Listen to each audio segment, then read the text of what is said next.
चीन का SCO summit बना शक्ति प्रदर्शन का मैदान। ड्रैगन हाथी की जोड़ी से लेकर पुतिन और एर्दोगान तक दुनिया देख रही है नया पावर बैलेंस। अमेरिकी वर्चस्व को झटका, ट्रंप के छूटे पसीने। अगली खबर में आपको बताएंगे गाजा की महिलाओं को लेकर ब्रिटेन का बड़ा ऐलान, क्या जाग गई इंसानियत। और इसी के साथ आपको बताएंगे यमन पर हमले को लेकर ईरानी शक्तिशाली फोर्स IRGC का बड़ा बयान। दोस्तों सभी खबरों पर विस्तार से बात करेंगे, लेकिन उससे पहले आपसे गुजारिश है, चैनल में पहली बार आए हैं तो सब्सक्राइब जरूर कर लीजिए। तो बिना समय गवाए बात करते हैं खबरों की।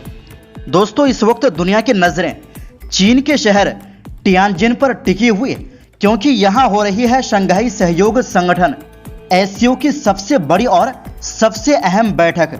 रविवार को चीन के राष्ट्रपति शी जिनपिंग ने रूस, भारत, ईरान, तुर्की समेत 20 से ज्यादा देशों के नेताओं का शानदार स्वागत किया। इस समिट में बड़े बड़े फैसले और मुलाकात होने वाली है। इस बार का मकसद साफ है, चीन एक नया मॉडल पेश करना चाहता है, ऐसा मॉडल जिसमें इंटरनेशनल पॉलिटिक्स में अमेरिका का दबदबा कम हो और दुनिया को मल्टीपोलर वर्ल्ड यानी कई ताकतों वाला संतुलन चाहता है, न कि सिर्फ अमेरिका जैसी एक तरफा सुपर पावर। रूस के राष्ट्रपति व्लादिमीर पुतिन बिना ज्यादा मीडिया शोर शराबे पहुंच गए। वहीं भारत के प्रधानमंत्री नरेंद्र मोदी भी रविवार को पहुंचे। ये उनकी 2018 के बाद पहली चीन यात्रा है। मोदी और शी जिनपिंग की मुलाकात को एशिया के दो सबसे बड़ी ताकतों के बीच बढ़ते तालमेल का इशारा माना जा रहा है। और तुर्की के राष्ट्रपति रजब तैयब एर्दोगान भी यहाँ मौजूद है। शी जिनपिंग ने खुद गर्मजोशी से स्वागत किया।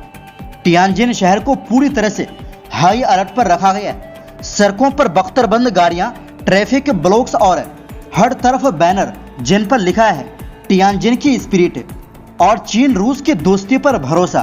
दरअसल SCO की शुरुआत 2001 में हुई थी। आज इसमें 10 सदस्य देश है और 16 देश या तो ऑब्जर्वर है या पार्टनर।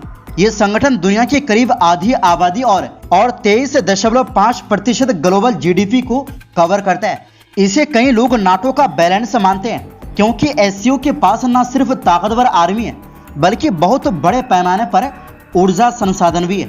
और इस बार का कॉन्फ्रेंस ऐसे समय हो रहा है जब अमेरिका चीन और अमेरिका भारत के बीच ट्रेड वॉर चल रहा है। रूस यूक्रेन युद्ध अभी भी जारी है और ईरान का न्यूक्लियर मुद्दा भी गरमाया हुआ है। चीन इस बैठक के जरिए दुनिया को ये मैसेज देना चाहता है कि वो स्टेबल लीडर है, जबकि अमेरिका एक तरफा रवैया अपनाता है। इसी बीच कई अहम मुलाकातें भी हुई। शी जिनपिंग और नरेंद्र मोदी ने लंबी बातचीत की। शी जिनपिंग ने तुर्की के राष्ट्रपति एर्दोगान से मुलाकात की। रविवार को हुई मोदी शी मीटिंग में दोनों देशों ने रिश्ते मजबूत करने पर जोर दिया। शी जिनपिंग ने इसे ड्रैगन और हाथी की डांस कहा, यानी चीन और भारत मिलकर दुनिया का बैलेंस बदल सकते हैं।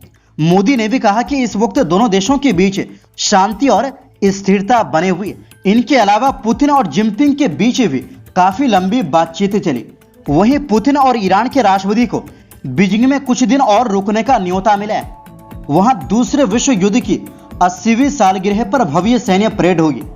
यही नहीं, नॉर्थ कोरिया के नेता किम जोंग भी इस मौके पर चीन आ रहे हैं। ये बहुत बड़ी बात है, क्योंकि किम शायद ही कभी अपने देश से बाहर निकलते हैं। एक्सपर्ट कह रहे हैं कि इस समिट का नतीजा चाहे जो भी निकले, लेकिन तस्वीर साफ है, चीन दुनिया को दिखाना चाहता है कि उसके पास विकल्प है। अमेरिका का सिंगल पावर डोमिनेशन अब चुनौती के घेरे में है और SCO वाकई ग्लोबल साउथ और गैर पश्चिमी देशों को खींचने में सफल हो रही है। वहीं दूसरी ओर दोस्तों गाजा से जुड़ी एक बड़ी खबर सामने आई है। ब्रिटेन ने ऐलान किया है कि वो गाजा में औरतों और बच्चियों की मदद के लिए नया फंड देगा। ये मदद खास तौर पर गर्भवती महिलाओं, नई माओं और हजारों उन औरतों के लिए होगी जिन्हें सैनिटरी किट जैसी बुनियादी चीजों की सख्त जरूरत है। ब्रिटेन के विदेश मंत्री डेविड लेमी ने कहा कि ये मदद बेहद जरूरी है, लेकिन सच ये है कि इसका असर तभी होगा जब इजराइल मानवीय सहायता को अंदर जाने देगा। उनका कहना था कि गाजा की हालत बेहद खराब है। गाजा सिटी में अकाल जैसी स्थिति है और औरतें और बच्चियां सबसे ज्यादा पीड़ित हैं। हम पूरी कोशिश कर रहे हैं मदद पहुंचाने की, लेकिन अगर इजराइल रास्ता नहीं खोलेगा तो मदद का कोई फायदा नहीं होगा। ब्रिटिश सरकार ने साफ कहा कि इस्राएल की जिद और रोक टोक की वजह से ये एक इंसानी तबाही बन गई है। लेमी ने आगे बताया कि गाजा का हेल्थ केयर सिस्टम लगभग पूरी तरह तबाह हो चुका है। अस्पताल काम नहीं कर रहे, हेल्थ सेंटर लगातार हमलों की चपेट में है और गर्भवती महिलाएं इस चिंता में है कि वो कैसे सुरक्षित बच्चे को जन्म देंगी।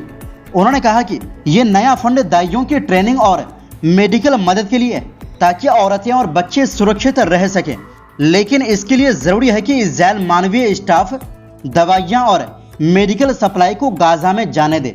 लेमी ने यह भी दोहराया कि तुरंत सीज फायर होना चाहिए, सभी बंधकों को रिहा किया जाए, गाजा में बड़े पैमाने पर मदद पहुंचाई जाए और एक लंबी अवधि का शांति ढांचा तैयार किया जाए।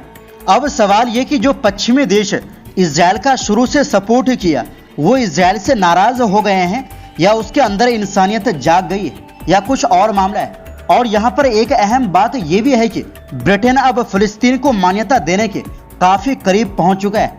एक रिपोर्ट में यह दावा किया गया है। आपको बता दें, अक्टूबर 2023 से अब तक इस्राएल गाजा में 63,000 से भी ज्यादा फिलिस्तीनियों को खत्म कर चुका है।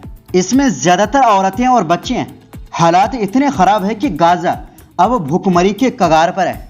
वहीं दूसरी ओर दोस्तों, ईरान की IRGC यानी इस्लामिक रेवोल्यूशनरी गार्ड ने यमन की राजधानी सना पर हुए इजरायली हमले की कड़ी निंदा की। इस हमले में हौथी के प्रधानमंत्री अहमद अल रहावी, कई मंत्री और उनके सहयोगी मारे गए। IRGC ने बयान जारी करके कहा कि यह हमला सिर्फ जंग का अपराध ही नहीं बल्कि राज्य प्रायोजित आतंकवाद है। बयान में कहा गया कि यह घटना इस्राएल की क्रूरता और इंसानियत विरोधी सोच को साफ दिखाती है। IRGC ने यह भी कहा कि इस हमले की जिम्मेदारी न सिर्फ इस्राएल पर है बल्कि उन देशों और ताकतों पर भी है जो इस्राएल का साथ देते हैं या फिर खामोश रहते हैं, खासकर गाजा में जारी कत्लेआम पर। बयान में चेतावनी दी गई कि रेजिस्टेंस फोर्सेज, खास तौर पर यमन की आवाम, इस्राएली अपराधियों को इसका करारा जवाब देंगे। IRGC ने इस्राएल को विस्तारवादी और इंसानियत विरोधी ताकत बताया और कहा कि अमेरिका की मदद और दुनिया की चुप्पी की वजह से इस्राएल लगातार आक्रामकता, आतंक और जनसंहार कर रहा है जो पूरी दुनिया की सुरक्षा के लिए बड़ा खतरा है। ईरानी सेना ने इस्लामी देशों, अंतर्राष्ट्रीय संस्थाओं और मानवाधिकार संगठनों से अपील की कि वो अब और चुप ना रहें बल्कि यमन और गाजा के लोगों की मदद के लिए ठोस कदम उठाएं और इस्राएल के अपराधों को रोका जाए। इधर यमन के अंसारुल्लाह यानी हौथी आंदोलन ने भी बयान दिया है। उनका कहना है कि प्रधानमंत्री अल रहावी और सरकार के दूसरे सदस्य एक वर्कशॉप के दौरान इस्राएली हमले का निशाना बने। यमनी नेता मेहदी अल मशात ने वीडियो संदेश में कहा, हम इस खून का बदला लेंगे, जख्मों की गहराई से हम जीत का रास्ता निकालेंगे। आपको बता दें कि पिछले कुछ महीनों में इस्राएल कई बार अंसारुल्लाह के ठिकानों को निशाना बना चुका है। वजह यह है कि यमन से हौथी लड़ाके इस्राएल और पश्चिमी जहाजों पर लाल सागर और अदन की खाड़ी में हमले कर रहे हैं ताकि गाजा के लोगों के साथ एकजुटता दिखाई जा सके। तो दोस्तों, फिलहाल के लिए इस रिपोर्ट में बस इतना ही। फिर मिलते हैं एक नई रिपोर्ट्स के साथ। आपसे गुजारिश है हमारे साथ जुड़े रहने के लिए चैनल को सब्सक्राइब जरूर करें।